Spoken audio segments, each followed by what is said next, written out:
We do. It's still okay. Well, okay. This is the second part of Carlife. First weeks, I'm not going to give up because I don't have a choice. I got to fight. So I got to fight for us to overcome this, be successful in whichever way to get out of this.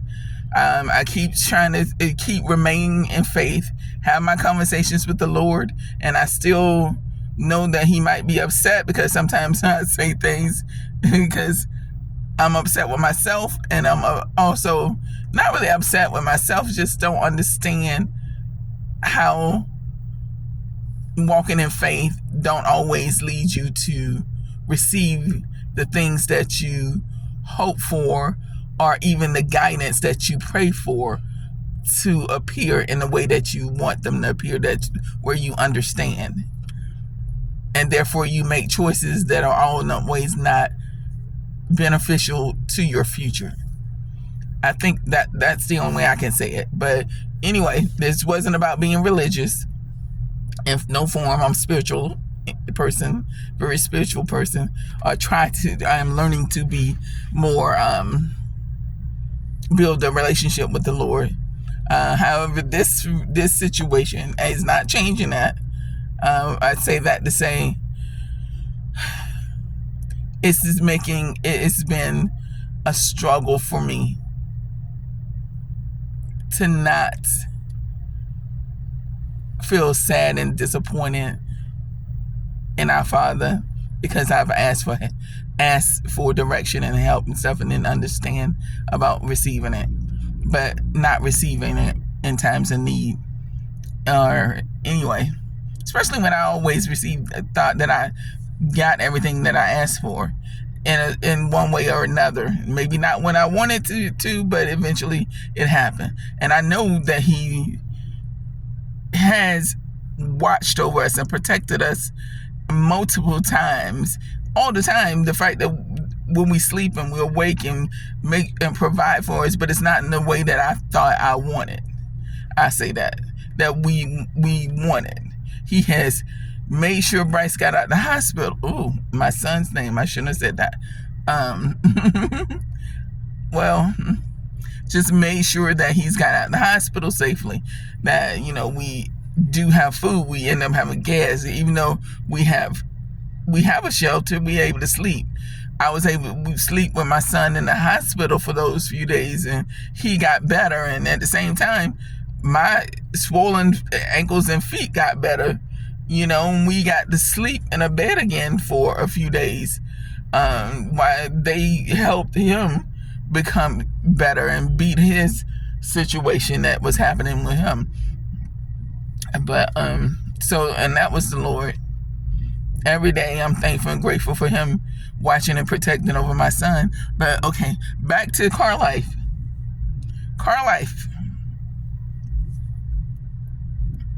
I think once you get to the end of the light, the end of the road, it may be better. It will be better. Ain't no maybe, it will be better.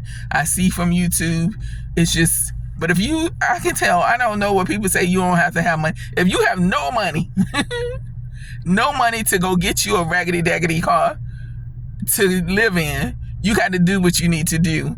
And you do to have someone to sleep on. But people who say just you don't have to start, you buy your van, and this you don't have money to put a down payment on for a van, even a econo van, people asking $10,000 and $12,000 even on Craigslist. I'm like, well, who got $5,000 saved up? If I got $5,000 saved up, then most likely I'm doing okay to be able to save that kind of money.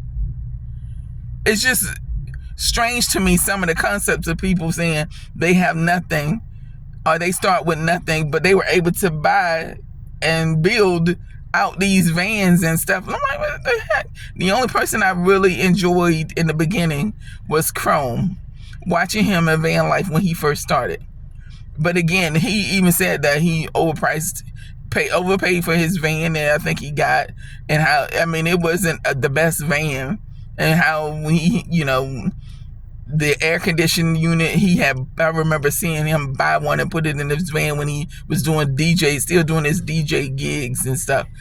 I remember all of that stuff before he got to this point now, but it reminded that he started with nothing before, no installation in the van, like installation in the van and stuff like that. It was cool. It wasn't cool, but it just said, well, Stephanie, I can do that. All I need is be able to get a van. But that didn't happen, because when you living you are working a job that you barely making rent, you have a child, you have other responsibilities, you paying some rent, electric, and all of that. Every ounce of your dollars is going to make sure those responsibilities are paid. Your children, and you have shoes, clothes, that ain't given to you, regardless of where you buy it. You still got your personal items. You got to buy all of that stuff. Where I ain't had the extra $20, that had to be to get transportation to and from wherever the job you going to. And then you got to have a cell phone. You got to be able to communicate with your child. So all of that added expense, when you add up all of that, I don't have $10, $20 to just set aside to build up $5,000 for a car, because then the emergency is going to come. And yes, I'm going to dip into it. If I got an emergency, my child gets sick and I need to get some food or get some medicine from food, so I got to pull from it. No, you shouldn't pull from it, but you got to pull from it. And I know there's people out there who understand what I'm saying. And so when some people who are like used to living at a medium and they have a little extra, they think it's nothing, but they have extra floating income, or income that's not like luxury, but it's medium, like on a medium. They still have little income that they can set aside. They don't quite understand that. But when you are a bottom, and you know what it is, what it means, bottom. I mean, not bottom, like, you know what I mean, like living where every day you lucky, sometimes, you got food and you don't have food. That type of situation.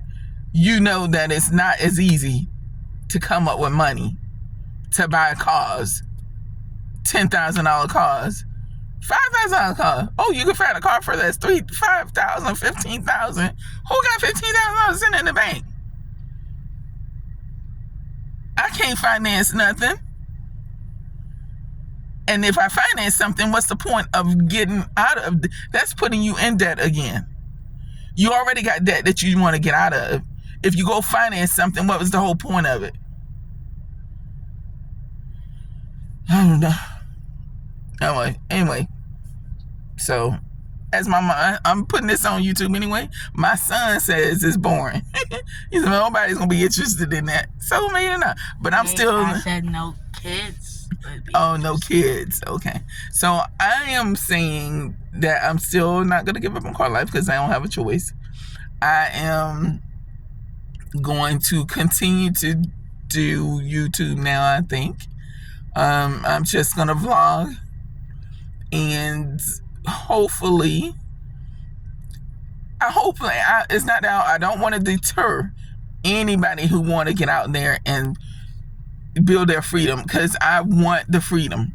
I want to have my own house so nobody can say you can't live here no more and you need to find somewhere to live when I'm 70 or 80 years old and I can't pay whatever. I want my own, whether it's an own van or car, I want it to be mine. So again, so nobody can't take it from me. I want my own solar panels, so the electric company can't say, you didn't pay us our money this month, so we're going to turn off your electric. You can't cook your food. You can't feed your children because I'm turning off your electric.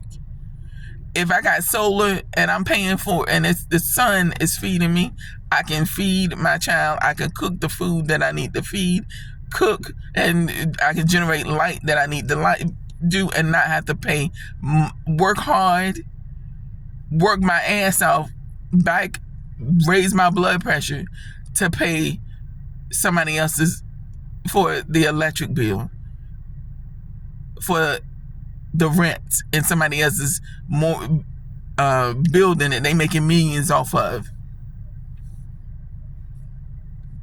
Yes, it allows you to have a roof over your head, but it's funding a millionaire somewhere.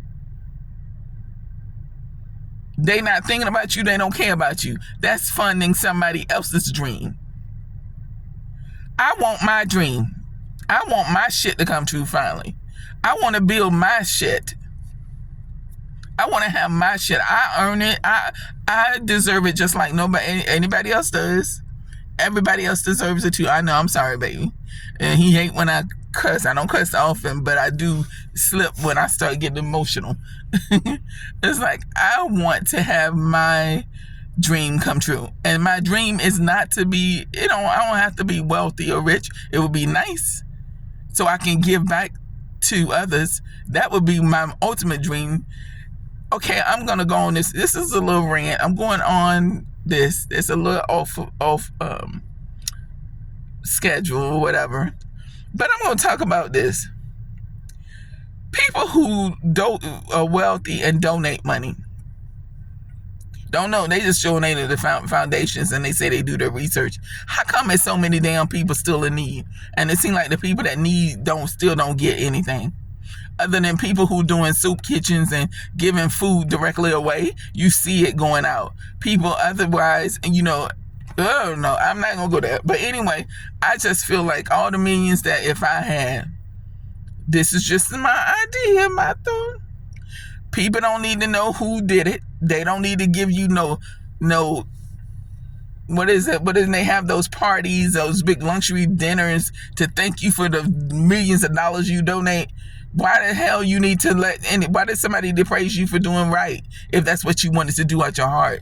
Instead of writing it off as a tax off. You can still write it off if you want to, but nobody don't need to know that. Give with your heart. Do from your heart. Don't expect anything in return if you giving somebody. If you helping somebody, there's not bartering. You giving to them or doing for them, and then but in the end, you expect them to do something for you in return, or one day be able to give you something in return. That's not help. You're doing it as a barter. You expect something. When you do something to help somebody, you are giving. It's given from your heart, and you're doing with no expectation whatsoever. And I always wanted to just be, if I became wealthy, is to just go to neighborhoods where I know that there is need. Have somebody research, investigate. You wealthy enough to find out who really need, how many people really need, and watch it being done yourself. You help somebody go to the next level, or even provide for them and give them the opportunity to either mess it up or either come on top of it. But you gave, and you saw where your money went because you intentionally went and did it. Whether you wanted to be seen and you had somebody else do it for you, you know where every dollar went and what you gave to those people and who you gave it to. They don't need to know that it was you. But you can do it in that way. You can watch their kids have the opportunity to go to school if they want to because you succeeded in building or creating a fund for them to make that choice, and only their choice if they wanted it. And if not, they had that money to use for other, but they had the opportunity and the choice like other kids didn't have. Just being able to give that to somebody, other families of whatever color, whatever nationality, just being able to give that with no expectation back, with no certificate back, no luncheon, no dinner for me giving, just giving because that's what my heart wanted me to do. Anyway, okay, we got to go get something to eat somewhere. And then I got to worry about tomorrow. I will vent tomorrow. But again, like I said, I have hope and faith that this is going to turn out to benefit both me and my son, that we're going to be able to, again, the ultimate goal is to have a tiny house somewhere. I love Asheville. I've never been there, but the fact that they have a tiny house community and it seems like it's a great place on YouTube, at least, that would be ultimate, to be able to have somewhere to park it. Be a great place. But that's years, because the tiny houses now, the whole purpose of a tiny house was not so that it's not expensive. Why? That's another vent. Why is there tiny houses? Cost more than some regular damn houses. What's the freaking point of that? A tiny house is to be minimized so you don't spend a lot of money, so you can save money, get out of debt. Why? How you have luxury tiny houses that's over $1 million, $360,000, $550,000? Well, I guess $50,000 probably ain't that much, but $400,000, $200,000, $100,000. I want to smack somebody in the. I just want to smack them in the head. Like, really? I mean, not literally, people. I'm just saying. You know how your mama say you're going to smack you if you keep talking the nonsense? Not literally smack you, the person. But just saying. These are just my thoughts. And I'm just rambling. I'm going to stop. But I'm just a little upset about that. But anyway, in the meantime, a camper van or a regular van, somewhere we can actually put a bed in and lay down, that would be nice to have. So that's what I want to work towards. That's going to be our freedom, so we can still have the freedom, but we can still lay down. Because I already tried. People say you can do it in the car, Carlife. I'm not the biggest person, but I ain't the smallest person. And putting your ass in the back seat, laying down, yes, you can fit. You can barely sit up. And because I can't take the seats out to make it lower, I'm sitting on the seat. If somebody wanted to get into the front seat of my car or break in, I couldn't get up there to do anything fast enough because I'm stuck in the back. You cannot move around quick enough to do anything if somebody was trying to get in your vehicle. No. So therefore, I can't, when I sleep at night, I stopped my son from sleeping like that because I think that's what happened when we ended up in the hospital. Even though I sprayed Lysol and everything like that, I don't know what bit him, but something bit him, some insect, and we never found whatever bit him. I don't know. So I just think, I don't know. I'm gone. Okay, I'm out. Peace. Anyways, it's not a bad thing about Carlife. It's just a different thing. I'm going to try to keep going with, because I want my freedom. I want to be able to have something where nobody can take it. And I can sleep, and my son can sleep at night knowing that it's our forever home. And ain't nobody going to come take it from us or kick us out with no care that they didn't get their money. So they don't care where you got to go or where your child going to sleep or what your child going to eat or how your child going to bathe, because all they care about is them get their damn money. All right. Bye.